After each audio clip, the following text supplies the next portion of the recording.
Coucou les petits poulpes, aujourd'hui je vous retrouve enfin pour un update lecture. Il était temps parce que j'ai lu pas mal de livres, mais ici je vais vous en présenter seulement 4. Dans le cadre de mon master édition, j'ai dû lire un livre de la rentrée littéraire et j'ai choisi Ni le feu ni la foudre de Julien Swaudeau qui a été publié aux éditions Robert Laffont. Donc tout d'abord, une particularité de ce livre, c'est qu'il ne se passe qu'une seule journée tout au long du récit. C'est celle du 13 novembre 2015, donc du matin aux environs de 8h jusqu'au soir. Donc le 13 novembre 2015, c'était le jour des attentats du Bataclan, du stade et du café. Donc les attentats qui se sont déroulés en France, à Paris. Et on va avoir un récit polyphonique, c'est-à-dire avec le point de vue de plusieurs personnages. Ici on a les personnages de Stella, de Raphaël, Igor, Pauline et Ariane. Stella est une jeune fille de 13 ans, elle se cherche encore beaucoup, elle ne sait pas si elle est homosexuelle ou androgyne, ou voilà, elle se pose beaucoup de questions d'identité. Elle est absolument fan de David Bowie et elle va être une sorte d'oracle dans ce récit puisque elle va sentir, elle va avoir un pressentiment que quelque chose va arriver, quelque chose de mal va se passer. Raphaël, c'est le père de Stella, donc il a échoué professionnellement, il est alcoolique, il est déprimé, il est divorcé de sa femme et en fait il ne veut pas voir sa fille grandir. Pour elle c'est toujours une enfant, un bébé. Ariane, elle, attend son premier enfant mais elle souhaite quitter son mari et elle a connu Raphaël par le passé. Igor, c'est un vieux monsieur de 67 ans qui est malade. Il a beaucoup de remords puisqu'il a eu un accident de voiture une trentaine d'années auparavant qui a fait 2 morts et il s'en veut terriblement. Très malade, il a une tumeur au cerveau et il a plus que 6 semaines à vivre. Et Pauline, pour terminer en beauté, son frère a disparu quelques années auparavant. Sa mère est schizophrène et elle est accro à la morphine en fait. Donc son jumeau, on ne sait pas s'il a disparu ou s'il s'est suicidé. En tout cas, il n'est plus là. Donc dans tout ce roman, on a la date qui est mentionnée, on a des indications, on parle d'une salle de concert, on parle d'un concert, on parle d'un nom de groupe dont on n'a jamais entendu parler, mais on ne mentionne jamais le Bataclan. On a le Stade de France qui est mentionné une seule fois également, mais aucune mention des attentats. En fait, ce n'est pas ça qui compte, c'est vraiment la vie des personnages avant ces événements. On a pas mal de thèmes abordés aussi dans ce livre puisqu'on a le thème de l'art, il y a beaucoup de mentions de la littérature avec Balzac, notamment avec Virginia Woolf, Baudelaire. On a aussi de la musique avec David Bowie. En fait, j'avais regardé une interview de l'auteur qui disait qu'il avait écrit ce livre juste après avoir appris la mort de David Bowie, que c'était un artiste qu'il aimait beaucoup et qu'il avait écrit en fait en écoutant en boucle les albums de David Bowie et que du coup il avait donné cette caractéristique à l'un de ses personnages, à Stella, et du coup c'est pour ça qu'il y a beaucoup de mentions de David Bowie. On a même des paroles, des fois des dialogues entre les personnages qui citent les paroles de David Bowie. Donc c'est le jeu qui est utilisé, on a toutes les pensées des personnages, on sait où ils vont, on sait ce qu'ils font, ils déambulent un peu dans Paris, c'est vraiment ce mot qui me reste, c'est la déambulation. On a vraiment l'impression d'être avec eux, de vivre avec eux cette journée. Ça a été assez dur parce que pour moi en fait c'était, à mes yeux ce n'était pas un roman en fait, j'avais vraiment l'impression qu'il n'y avait pas la distance nécessaire. Alors je sais pas si c'est juste moi, si c'est l'auteur qui a voulu ça ou si c'est parce que les événements sont encore un peu récents, mais en tout cas j'ai trouvé que ça aurait pu être vrai, ça pourrait être l'histoire de n'importe quelle personne qui habite à Paris et qui fait sa vie de tous les jours. C'était assez difficile quand même de lire ce livre en sachant pertinemment ce qui se passerait à la fin. Donc on ne sait pas vraiment ce qui se passe à la fin, puisque comme je vous l'ai dit, le récit s'arrête à un peu moins de 22h. Les attentats c'était un peu plus tard dans la soirée. Il y a certaines personnes qui sont dans certains lieux où il y a eu les attentats, mais on ne sait pas s'ils survivent, on ne sait pas s'ils meurent, on ne sait pas. C'est vraiment au lecteur de faire son choix, d'imaginer la suite et la fin, mais c'est vrai que c'est terrible, c'est terrible. Ça aurait pu être ça aurait pu être n'importe qui et c'est ça qui est terrible en fait. C'était des gens normaux comme vous et moi et voilà. Un peu plus light ensuite, enfin ça dépend de quel point de vue on se place. J'ai lu Misery de Stephen King, ici aux éditions du livre de poche, en lecture commune avec Lilia de la chaîne Lire avec Lilia. On avait prévu cette lecture commune depuis assez longtemps, depuis quelques mois. Toutes les deux, on n'avait jamais lu de Stephen King. On s'est dit que ça serait pas mal de commencer par celui-ci qui nous avait été recommandé par pas mal de monde. Moi, c'est vraiment celui qui m'a tiré le plus parce que j'avais vu le film et que j'avais trouvé ça fou. Donc j'avais vraiment envie de découvrir l'œuvre originale. On va suivre donc Paul Sheldon, qui est un écrivain de très grande renommée. Il écrit des sagas historique, je sais pas à quoi on pourrait le comparer. Lilia l'avait comparé à quelque chose qui était assez bien, je me souviens plus. En tout cas, c'est une saga à succès dont les femmes aiment beaucoup. Ça pourrait être, si par exemple elle l'avait comparé à Guillaume Musso ou Marc Lévy, je trouve ça assez bien. Voilà, c'est un auteur à succès, mais il a envie d'autre chose. Donc en fait, sa saga principale était sur le personnage de Misery, mais voilà, il avait envie d'autre chose. Pour lui, c'était pas vraiment une œuvre extraordinaire qu'il écrivait. Il faisait plaisir aux lectrices, mais c'était pas son but ultime, donc il a voulu écrire autre chose. Donc, un jour, il prend sa voiture alors qu'il y a une tempête qui se prépare, donc très bonne idée, hein, n'est-ce pas? Il a évidemment un accident, un très grave accident quand même, parce qu'il a les jambes broyées, et eh bien une très gentille dame va arriver, va passer par là, va le sortir de sa voiture et va le sauver. Cette gentille dame s'appelle Annie et elle va le ramener chez elle. C'est une ancienne infirmière, donc elle décide de s'en occuper très gentiment chez elle parce que c'est sa fan numéro 1 et qu'elle est vraiment très contente d'avoir pu sauver et rendre service à Paul Sheldon en lui sauvant la vie. Donc cette petite Annie, et voilà, hein, elle paraît très gentille, voilà, elle le soigne, elle lui donne à manger, etc.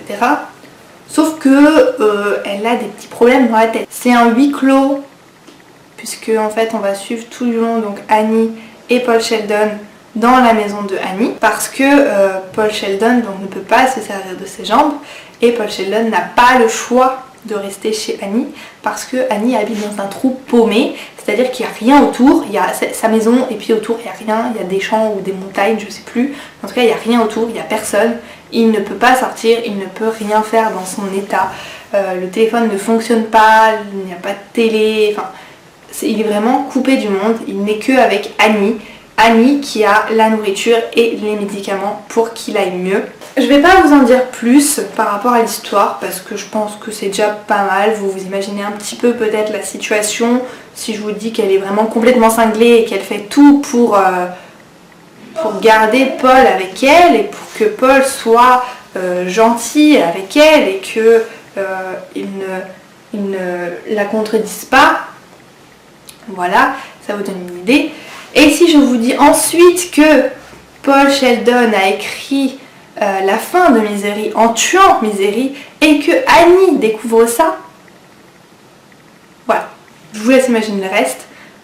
Quand une folle psychopathe dont vous tuez l'héroïne préférée est avec l'écrivain, qu'est-ce qui se passe? Il se passe ce qu'il y a là-dedans et c'est assez fou. Moi j'ai vraiment beaucoup aimé. Alors j'ai mis une semaine à peu près à le lire, donc je trouve ça assez long quand même pour un petit poche comme ça. Il y avait quelques longueurs, Lilia l'a très bien dit. Moi aussi j'ai sauté quelques passages, notamment lorsque Paul écrit son roman.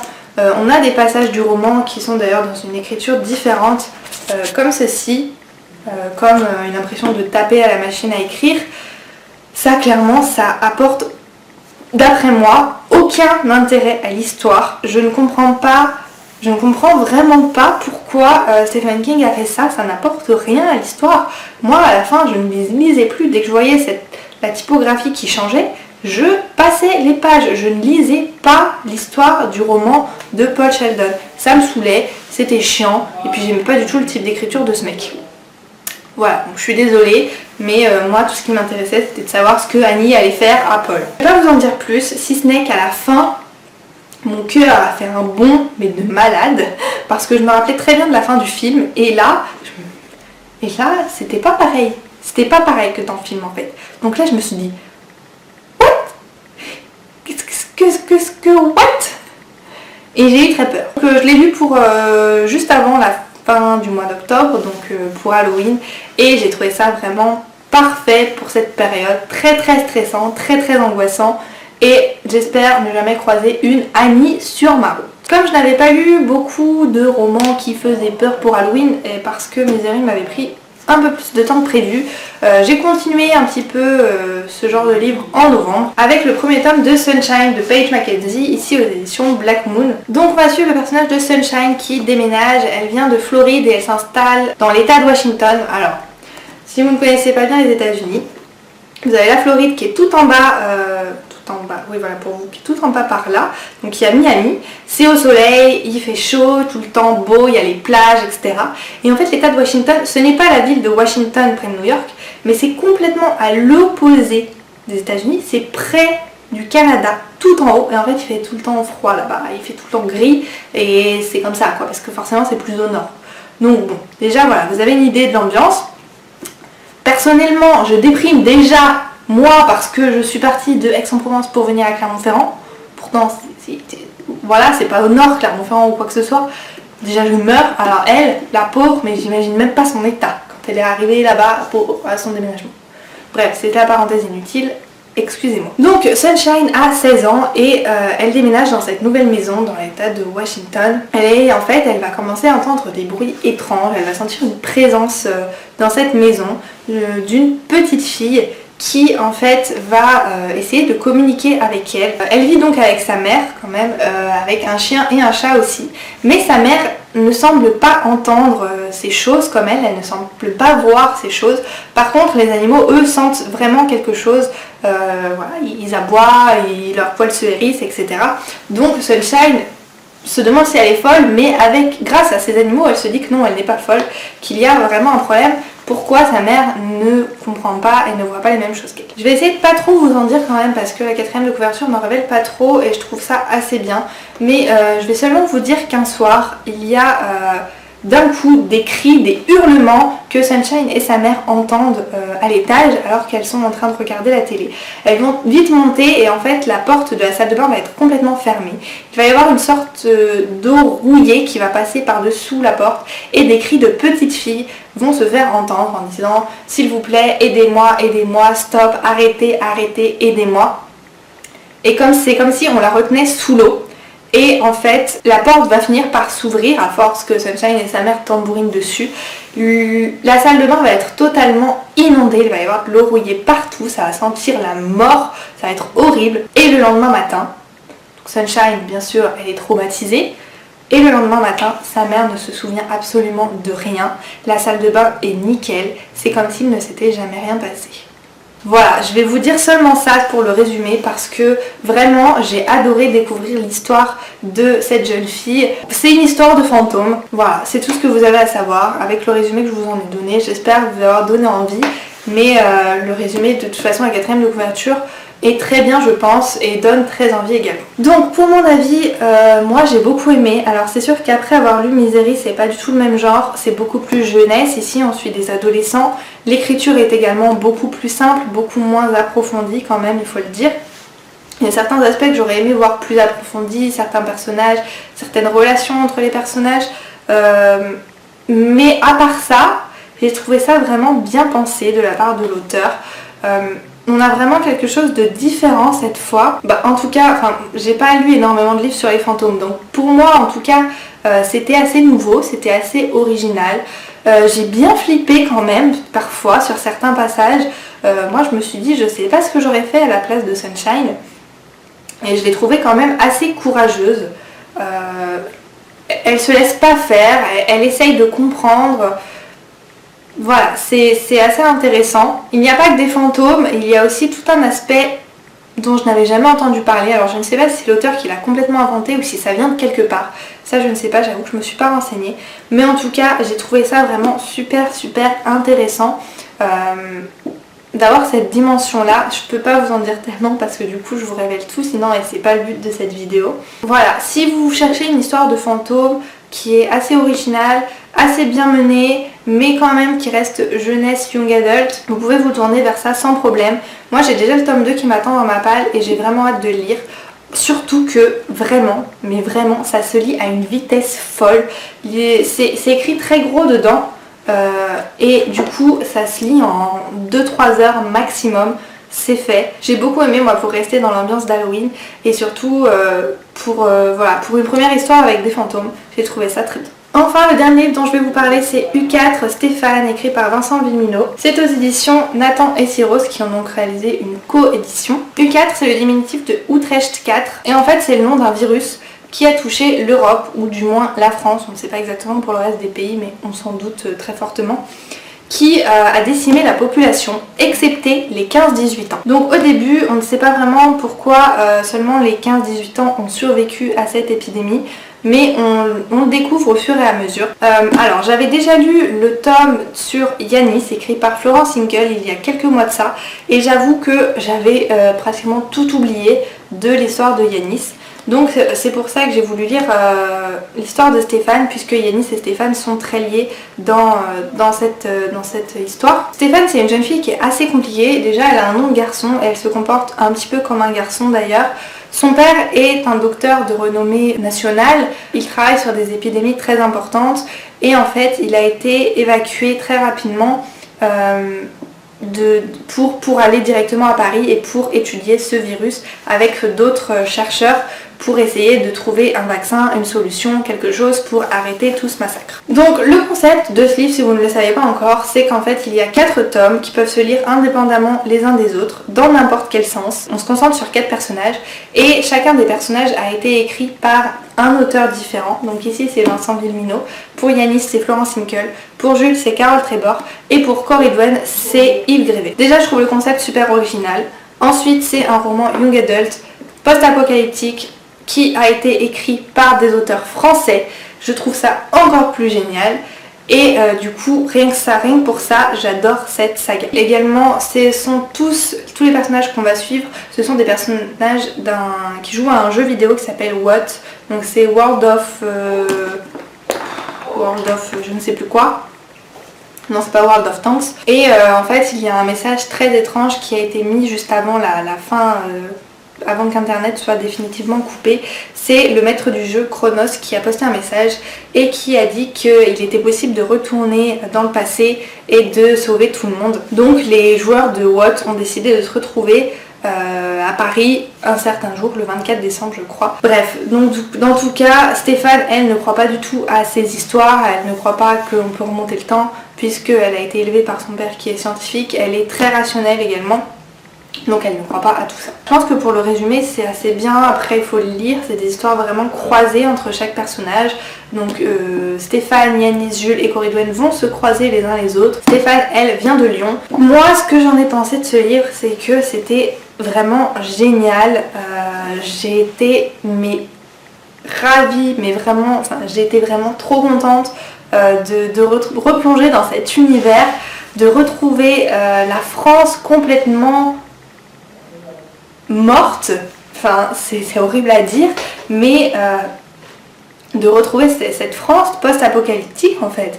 Il y a eu des millions et des millions de morts, tout le monde est mort sauf les 15-18 ans. C'est génial de retrouver cette ambiance très pesante, très lourde, très triste aussi parfois. Très souvent, Stéphane et Yanis et les autres personnages se séparent et on ne sait pas ce que fait l'un ou ce que fait l'autre puisqu'on a vraiment un point de vue interne, on a vraiment le point de vue de Stéphane ici et par exemple quand elle n'est pas avec Yanis, on ne sait pas ce que Yanis fait, on ne sait pas ce qui se passe pour lui, donc c'est pour ça parfois je suis retournée un petit peu voir dans le tome de Yanis pour savoir ce qui se passait à ce moment. Moi j'ai adoré, franchement j'ai rien d'autre à vous dire, si vous ne connaissez pas cette saga, lancez-vous, c'est young adult, oui, puisqu'on suit des jeunes qui ont 15 ans, mais je trouve ça tellement bien écrit, tellement bien fait, bien pensé, que pour moi ça passe super bien. Pour moi c'est génial, c'est bien descriptif, on s'imagine tout. En plus ce sont des lieux qu'on connaît, des villes qu'on connaît. Voilà, Stéphane vient de Lyon, elle parle parfois de Créteil, elle parle de Paris, elle parle de certains quartiers de Paris également que maintenant je connais puisque j'ai passé 6 mois là-bas. Et c'est vraiment génial, j'adore enfin lire un livre post-apocalyptique où on peut vraiment s'imaginer, savoir où on est et avoir des idées précises des endroits où on est. Ça, je trouve vraiment, encore une fois, génial. De toute façon, j'avais tourné un avis sur Yanis que je vous mettrai en barre d'infos ou là-haut si jamais ça vous intéresse. J'avais dit à peu près la même chose sur Yanis. C'est une vidéo qui date beaucoup, alors faites pas attention à la qualité, etc. Mais j'avais dit à peu près la même chose, de retrouver des lieux qu'on connaît, c'est vraiment génial. En plus, Yanis, il venait de Marseille, donc je connaissais encore mieux. Bref, au final, j'ai adoré Stéphane encore une fois et j'ai vraiment hâte de lire la suite. Le prochain, c'est Jules, parce qu'il m'intrigue pas mal quand même. J'en ai fini pour cette update lecture, j'espère qu'il vous aura plu. N'hésitez pas à me dire si vous avez lu un de ces livres et surtout s'il y en a qui vous tentent. J'espère que vous allez bien et que vous avez de très bonnes lectures chez vous. Je vous fais plein de gros bisous et à très vite. Ciao ciao.